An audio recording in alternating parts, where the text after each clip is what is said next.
চলো আজ একটা আমার বাগানের নতুন গাছের সঙ্গে পরিচয় করাই। নার্সারি কাকু এই গাছটাকে জোর করেই আমাকে দিয়েছিল, বলেছে দিদি নিয়ে যান, গাছটা সত্যি নতুন একটা গাছ, যদিও এটা আমার বাগানে ছিল না। এই ফুলগুলো দেখুন কীরকম খরগোশের কানের মতন না, তাই তো এই গাছটার নাম র্যাবিট ইয়ার ফ্লাওয়ারিং প্ল্যান্ট। তো এটাকে বৈজ্ঞানিকভাবে রুটিয়া ফ্রুটিকোসাও বলে, আবার একে জিমি মাউথও বলে। তো বিভিন্ন রকমের নাম আছে।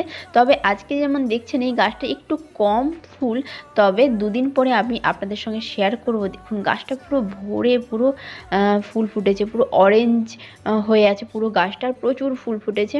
গাছটা একটু অগোছালো হয়ে আছে, একটু কাটিং করে হয়তো সুন্দরভাবে আমি বানাতে পারবো, বাট গাছটা আমার কাছে একদমই নতুন, আমার কাছে আগে কিন্তু ছিল না। এই গাছটার এই অরেঞ্জ কালারটা আমার কাছে আছে, তবে আমি জানি এই গাছটার ফুলের কালার একটা ইয়েলো হয়, তবে অন্যান্য কালারের হয় নাকি তবে আমার জানা নেই। আর গাছটার মাটি যেভাবে আমি তৈরি করি সমস্ত গাছে সেভাবেই তৈরি করেছি। বাই।